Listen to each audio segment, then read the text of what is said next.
झोपड़े के द्वार पर बाप और बेटा दोनों एक बुझे हुए अलाव के सामने चुपचाप बैठे हुए हैं और अंदर बेटे की जवान बीबी रमा प्रसव वेदना में पछाड़ खा रही थी।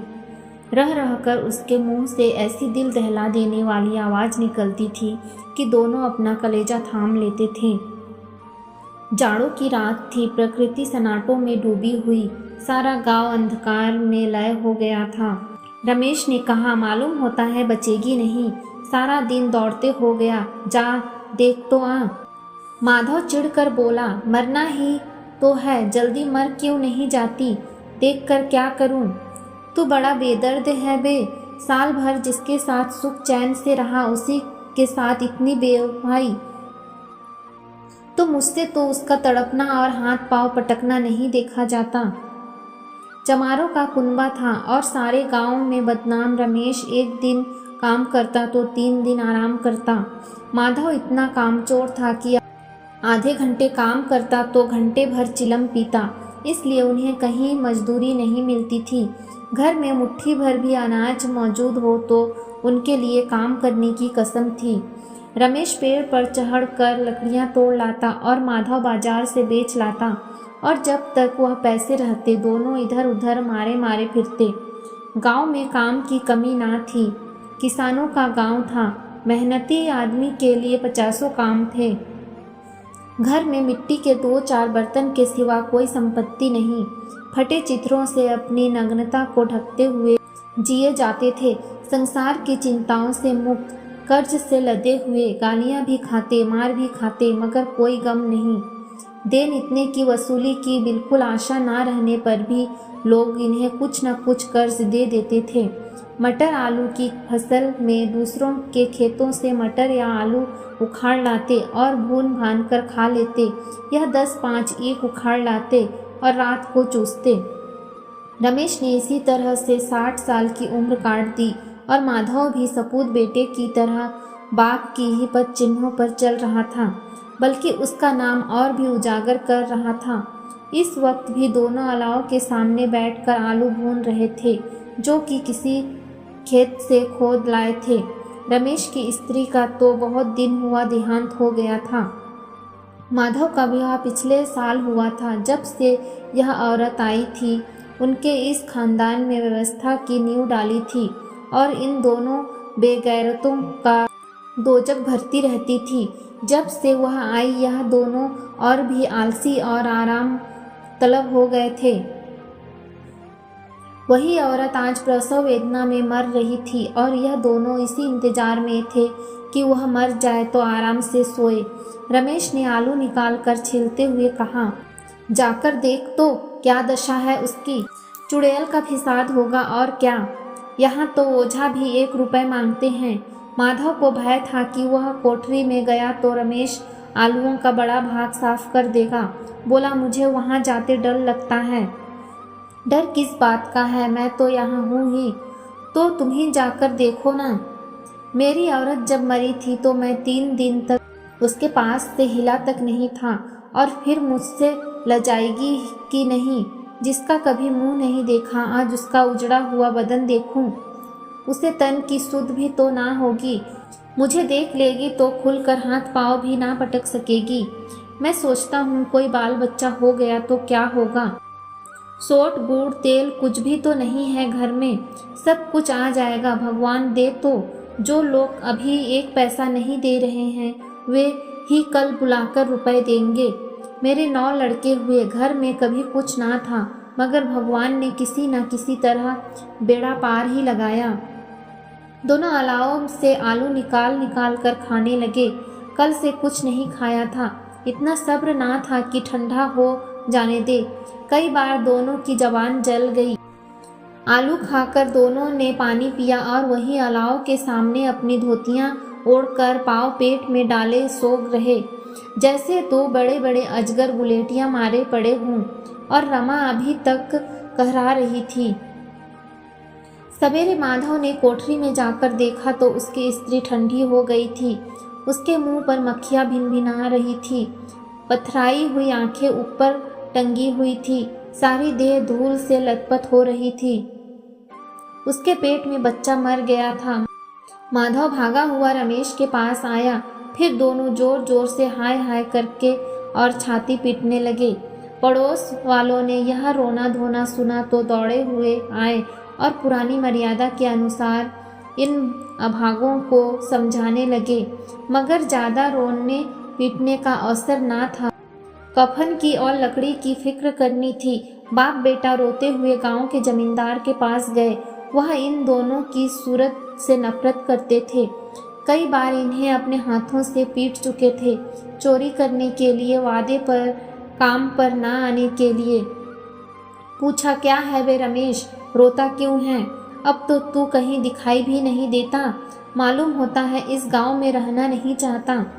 रमेश ने जमीन पर सिर रखकर आंखों में आंसू भरे हुए कहा, सरकार बड़ी विपत्ति में हूँ।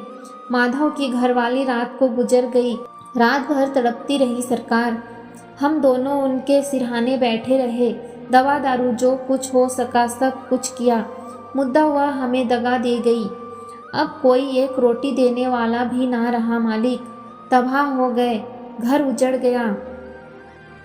आपका गुलाम हूँ, अब आपके सिवा कौन उसकी मिट्टी पार लगाएगा? हमारे हाथ में तो जो कुछ था वह सब तो दवा दारू में उठ गया।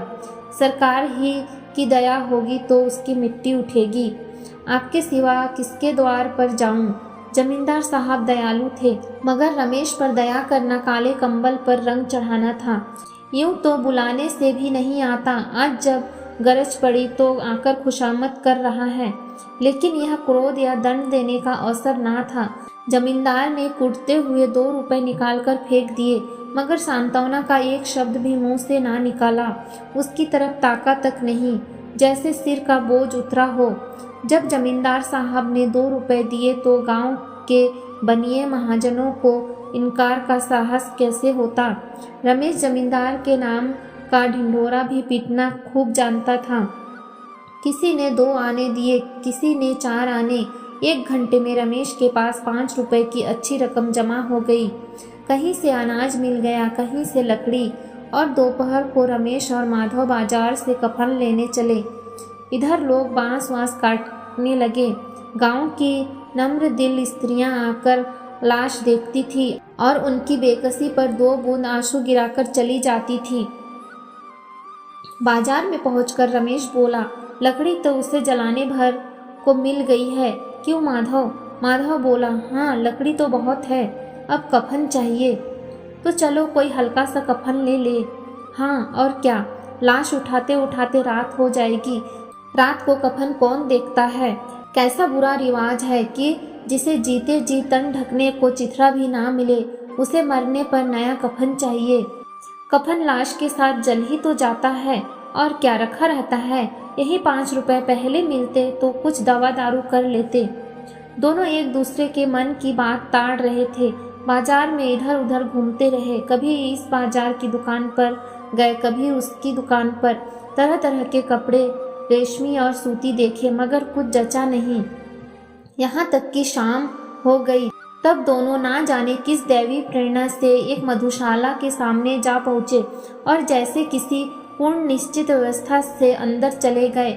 वहाँ जरा देर तक दोनों असमंजस में खड़े रहे। फिर रमेश ने गद्दी की सामने जाकर कहा, साहू जी, एक बोतल हमें भी देना।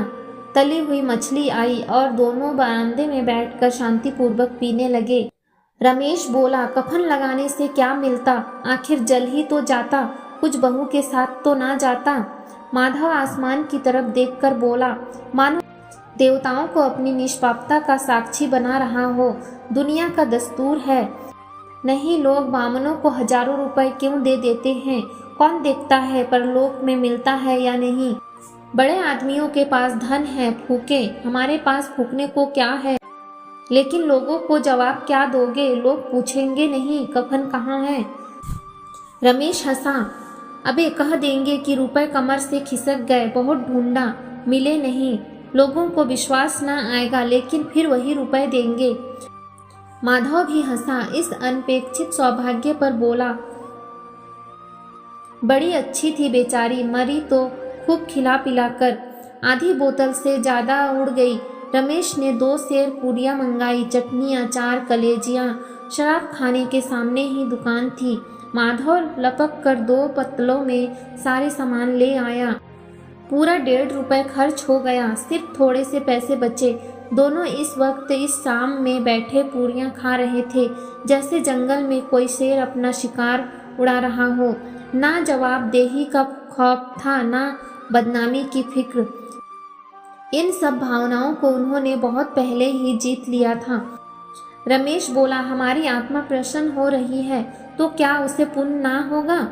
माधव ने श्रद्धा से सिर झुकाकर तस्दीक की।